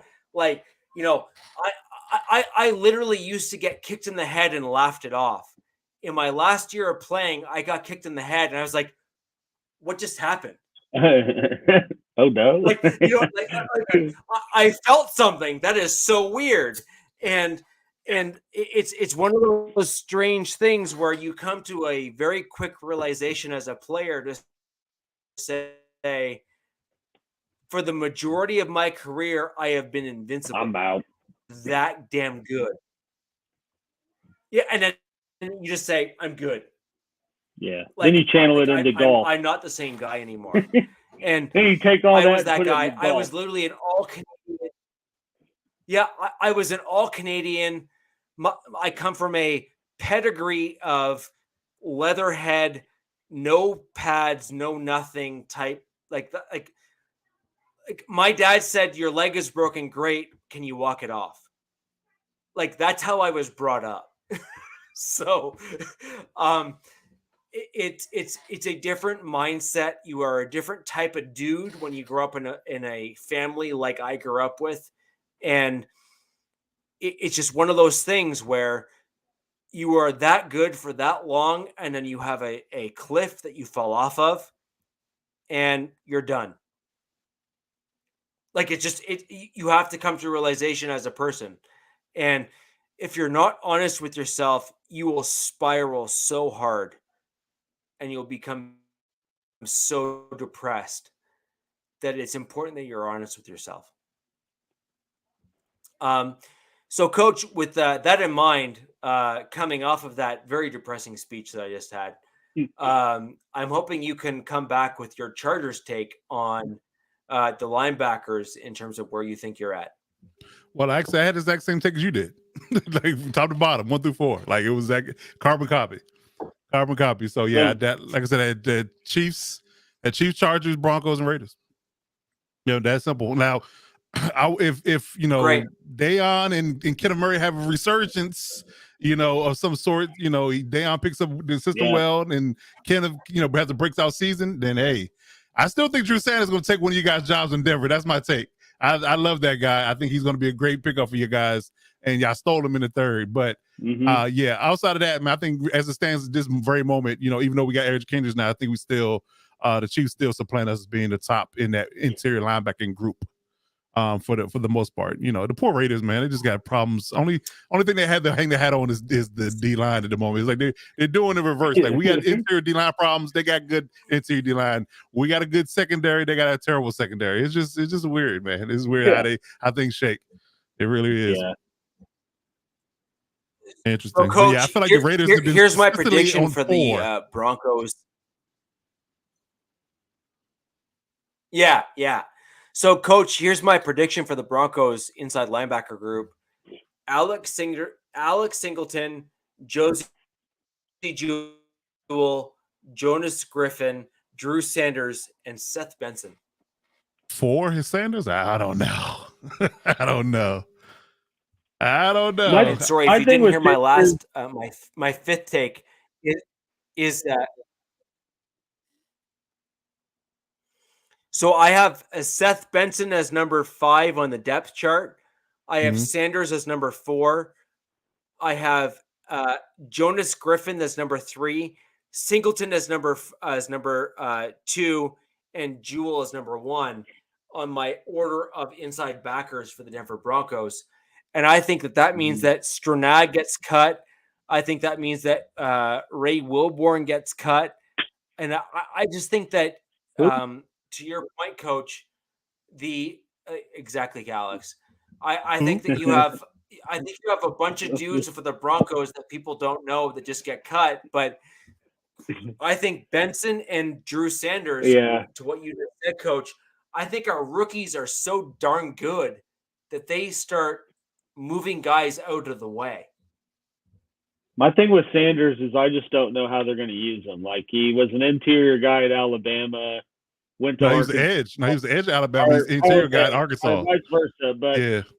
But I imagine they took him with some ideology that they can kind of move him around. Hybrid, and like, hey, we need to put him out there to go in coverage. Like, like he's going to be a tweener guy. So I don't know if he'll like ever explicitly be, interior linebacker on their depth chart versus like an edge, outside linebacker. And so to me, that's like, I think he's going to get playing time. You don't spend a 3rd-round pick on a guy and not playing. Oh, yeah. I just don't know how they're going to use him because, I mean, he's got such a versatile skill set.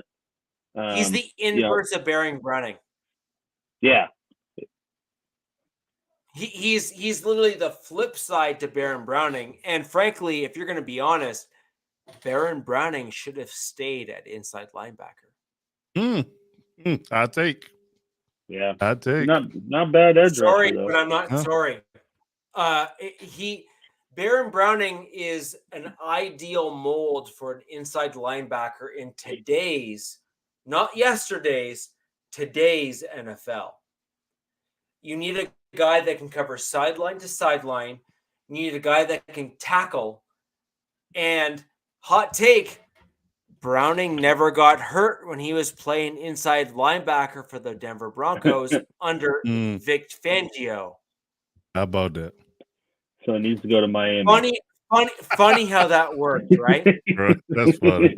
He's like, he needs to Lillard his way out of there. There you go. Call your shot. Yeah. Call your shot. So, guys, let's moving on to the defensive end side of our defenses here. Defensive end and nose tackle combined into one group. So we'll call it interior defensive line. I'll go first. I have Kansas City Chiefs as number 1. I have Las Vegas Raiders as number 2. I have the Los Angeles Chargers as number 3. and I have the Denver Broncos as number 4. And for those who are joining us still from the Denver Broncos fan base, I'm not sorry. Man, you got Frank the Tank, though. Like you said, he's only good in the playoffs. So we talk regular season. It's a rough ask. It's a rough ask. That's a fair assessment, I'd say. So my whole point is that until I see a guy fit into the system, it is still an unknown commodity. Yeah. And it's just a fact. So, Coach, that's me being consistent with my takes from you and JC Jackson. Yes, that was a bit of a zing, but it is what it is. And I simply think that until you prove you can traverse team to team and prove production, you are an unproven commodity. And it's great that you think that you can work, but prove it, and then I will agree. And so I had the same take for the Denver Broncos offensive line. I had the same take for the Denver Broncos interior defensive line. I had the same take for all of the other position groups. Like, I've literally been completely consistent with my critique as I've gone through things. So I generally look at things from a very hypercritical lens, and my general stance is prove it, and I agree. Guys, I'll be back in just 1 sec. Okay. All right. You want me to roll? Yeah, go ahead. I guess.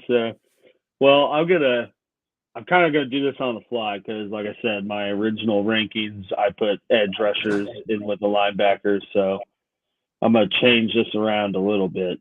Okay. But I think considering edge rushers, interior D linemen, I think I have to put the Raiders at 1.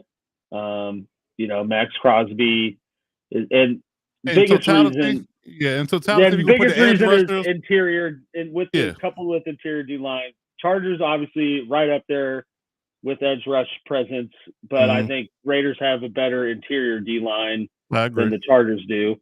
I obviously Bosa is probably the best edge rusher in the division, but he's not always playing a full year.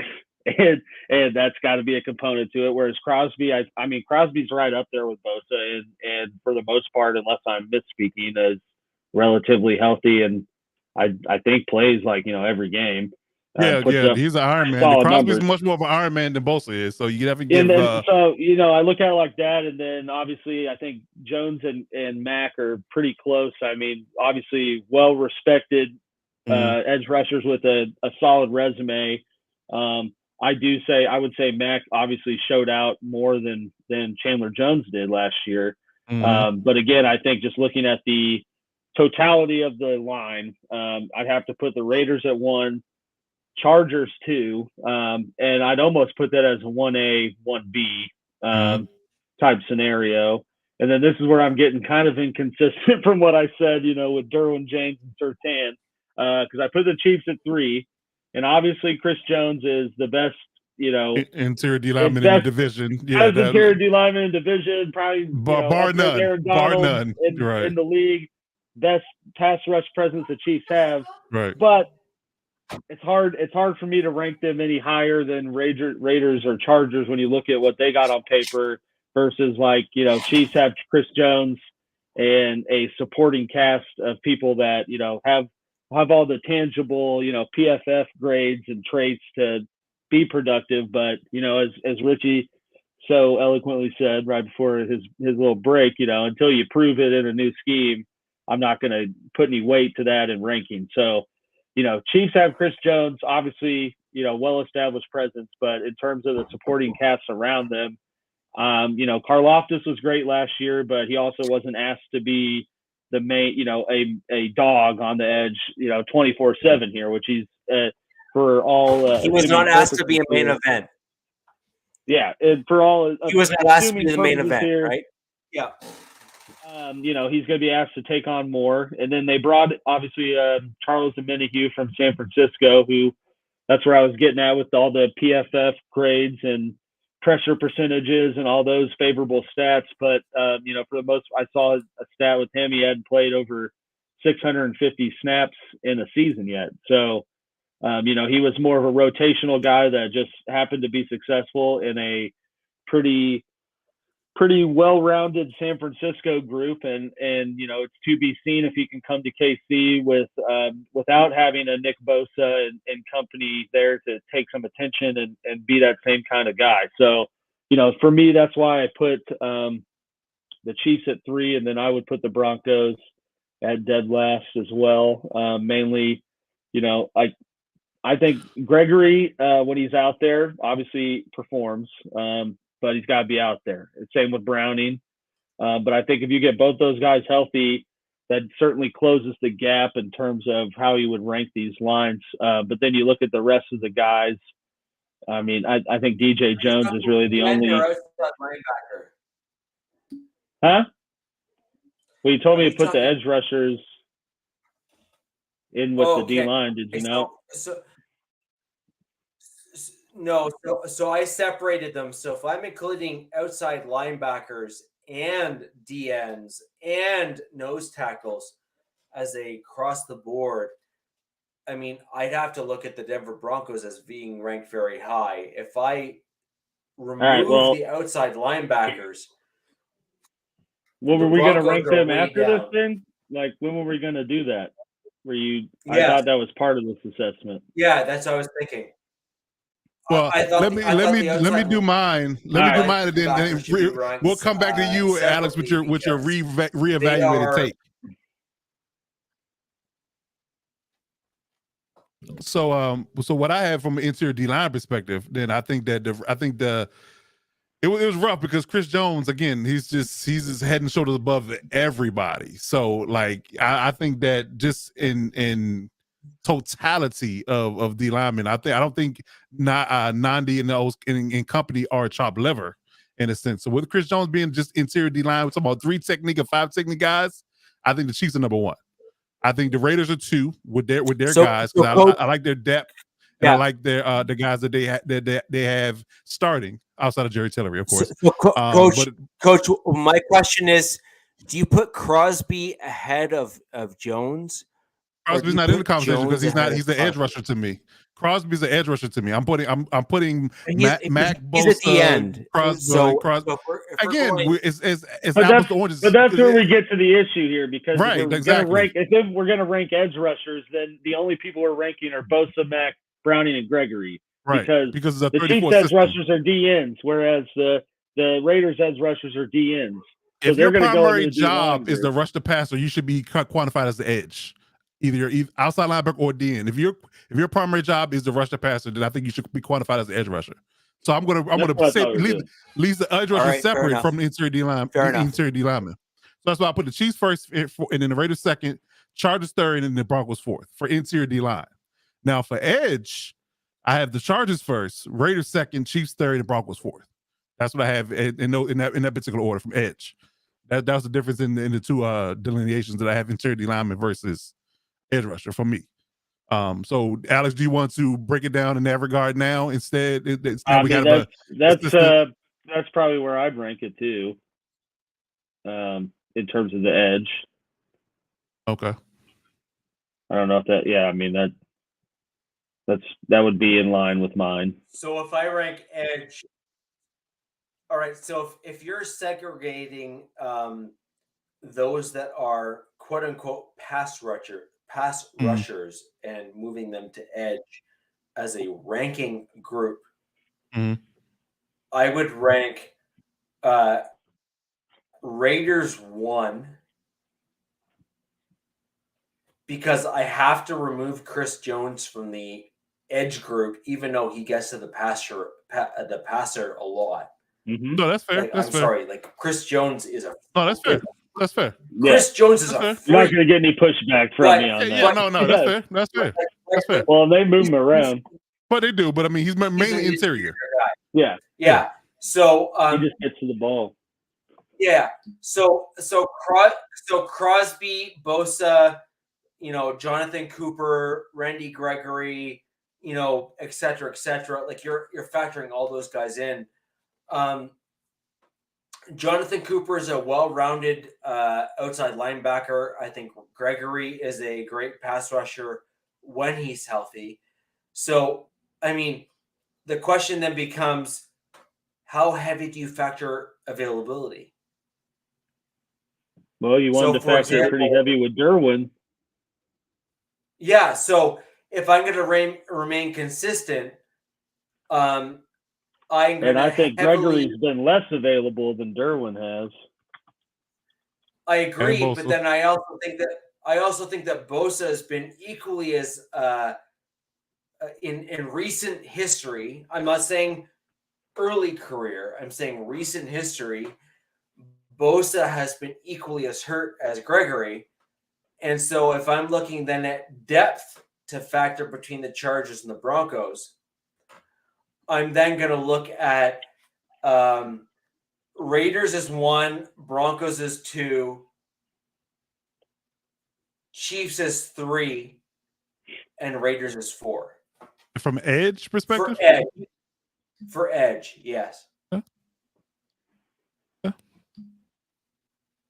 Yeah, because Randy Gregory in 6 years has played 56 games. What Derwin was at 50 in 4 years? Yeah, 3.5.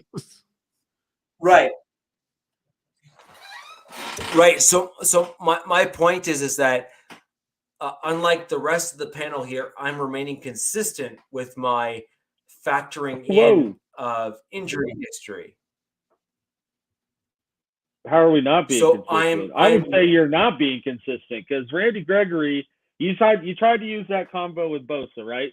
Let's look at the amount of sacks that Bosa's had with his unavailability versus the 18.5 that Randy Gregory has had in 6 years. That's what I would try to argue earlier about J.C. Jackson, but I was blowing smoke. But yet again, and Randy Gregory's played for a different team too, as well. And so this last press year, he was hurt the whole year. He was older the whole damn year. So same thing with J.C. lay Jackson. off the weed, right?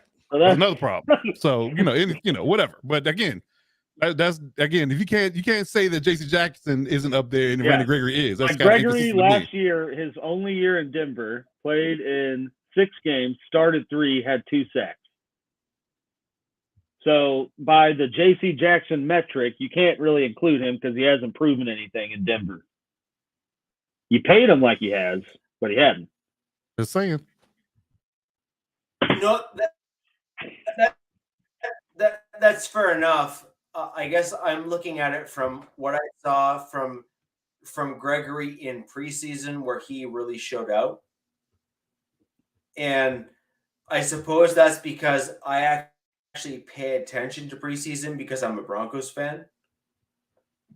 But I think that's fair. So if I'm going to look at what happened in regular season and ignore preseason, then I think that's a fair comment. So if I'm gonna say, hey, remove preseason, remove what I've seen in all of the early onset stuff, that's fair. And then therefore, what I would then do is I would rank the Broncos as 3rd, Raiders as 1, Chargers as 2, Broncos as 3, and then Chiefs as 4. For edge, not as Yeah, no, I don't hate rush. I don't disagree with that. Yeah. So, but if I'm going to factor in preseason and where we saw Gregory factor in last season from his 3 games that he played, he was on fire and he killed it. So, I think that's a fair comment to be made. And I guess, my orange and blue color glasses are somewhat showing there in the fact that I saw all the games at all the times. And Chiefs don't unlike play the rest of the yeah, Chargers starters don't play preseason, so we can't use that argument. I'm willing to adjust given the circumstances that are put before me, and just down season like practice. For what we I talking saw about last practice. season. Now, we talking about practice, not a game. So if not a game, we talking about practice. So if Gregory can start playing for more than like 5 games a season, whereas Bosa's only played for like 6 or 7, then I'm willing to adjust. But I think that we need to be kind of even keel. Bosa is a great player when he's healthy. And I think that stands true for a lot of players. But you have to be on the field in order to be great. Yeah. And if you can't stay healthy, then you're kind of a secret weapon at best. Just for perspective, though, Bosa's played 7 seasons, so one more season than Gregory, and has 34 more games than he does. I agree. That's 2 full seasons. That's 2 full 60 and a half sacks. Alex, the one thing to keep in mind is that Gregory got suspended for drugs. That's his own choice. That's his suspension. He's not available. I don't disagree that it was marijuana, which they don't even suspend or test for anything now. But that wasn't the climate when he entered the league. So that's on him. Alex, I do not disagree. Is that a man is responsible for his own actions and what he does or does not do, given the restrictions that are placed upon him as a part of the job that he chooses to participate in. I agree, but the ultimate answer is that one of the reasons why the games are in fact so low are the fact that he loves the weed. Well, yeah, and I think I got kicked out of college too. Yeah, that is what it is. You know what I mean? And so I think the ultimate cause there is, he loves the green or the wacky tobacco or whatever you want to call it, and he's got to learn to stop it. But at the end of the day, I'm here to tell you right now, we don't care. I was waiting for the lay off the weed. That's gonna be next. That's gonna be next. Because let's be real. If Randy Gregory, even healthy or full healthy season, has never had no more than 6 sacks in the season. Bosa had 5.5 sacks when he was hurt and only played 7 games. I mean, what are we talking about? What are we talking about? No, Coach, you're missing the point. Maybe. I agree. Bosa overall is a better player. Yeah. Bosa is hurt. Gregory has typically not been hurt. He just loves drugs. No, he's been hurt and he loves drugs. Both. Both. BOAF. Both.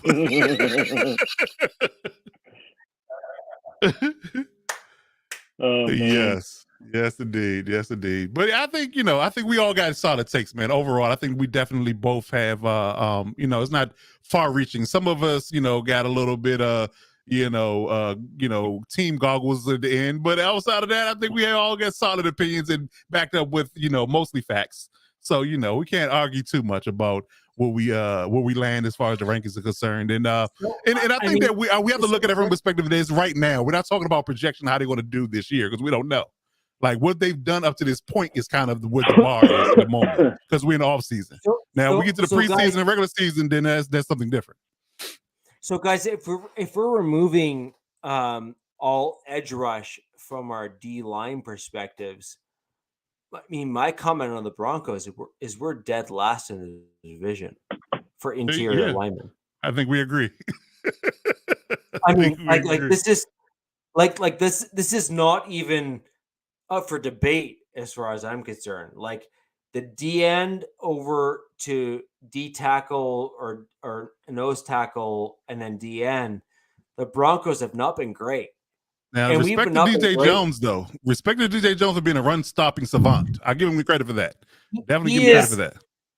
He is a different level from a penetration nose or run-stuffing kind of guy. But even he had some injuries last season, which kind of kept him out of some games. And so you had, and I think he was probably more injured than the Broncos wanted to let on, because I think he was so good that they didn't want to say, "Oh, he's not good." and I think the problem is that we end up suffering as a result. So I think he was probably hurt for probably 3 or 4 games. So then the question is that, can Wazirike step up? Can we have Mike Purcell step up? Can we have those other guys step up in that spot? And we've had 2 or 3 years where the answer to that is no. And we really need those guys. We really need those guys to step up, to go into those spots, to kind of stuff that middle of the field, and away we go. DZ, I was going to tweet you after this and be like, where the F were you? Right. Now, I like him to miss the show. So DZ, my general comments are drink more. And then the entire show will make sense. Indeed. Ladies and gentlemen, it's been a great show. I actually think we kind of landed on pretty good takes overall, with the exception once we vetted out the circumstances and the criteria, I think we did pretty good. Yeah, I agree. Absolutely. Yeah, I agree. I think we're pretty much all on relatively the same page, with some minor disagreements as to what criteria make up for other criteria, right? Which is like what trumps what, like injury versus availability versus, skill versus whatever. And I think that's, or just flat out production. Frankly, the numbers. Yeah. And I think those are. What's that? Rasheed Wallace, ball don't lie. I think those are fair arguments to make, especially when you're talking about salary versus all those other things. So, I mean, heck, Coach, I've seen people argue on the Chargers side of things that Derwin James should not have been paid what he was paid. Well, they're smoking the ganja. They're smoking the ganja. But I feel like also it's right. Like no matter what fan base you're in, if someone gets a big contract, there's going to be there's going to be arguments. It's going to be like, why did we do that? Right. Like, it's just you're always. He's been far and away your best defender for the last 4 to 5 years. You don't let that guy walk out the door. That's the way I look at it, right? Like he is an all-pro player, and if you don't pay him, someone else will. Exactly, and then you'll be crying because you drafted a guy that don't pan out, and you back to square one again. And then all the fans will be like, "Why the hell did we keep doing?" Exactly. Do you draft a 6'4" wide receiver who might not work out, or do you draft a safety who may or may not work out? And that's really where you're at in the 2022 draft, right? Which is, do you go defense or offense? You guys opted offense, keeping Derwin James for kind of the longer haul. And we will wait and see where that. We shall wait and see. Right. Plans for you guys with Herbert still on his rookie deal. West podcast.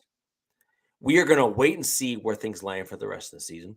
We're going to wait and see where the defensive groups and offensive groups land as we move forward. I, for one, am willing to be wrong.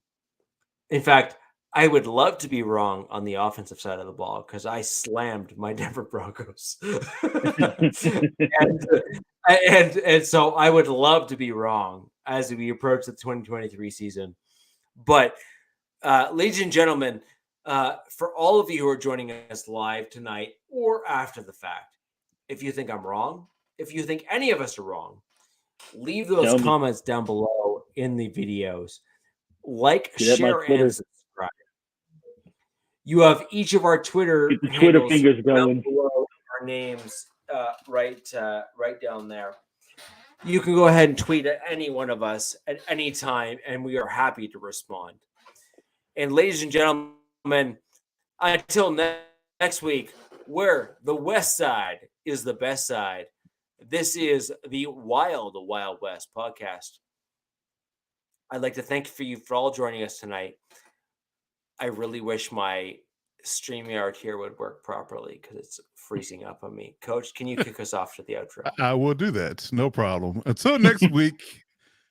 Peace. Even when you feel low, you can still go. Even when you feel slow, you can still go. Even when there's no hope, you can still go. I never answer to no, man, I still go.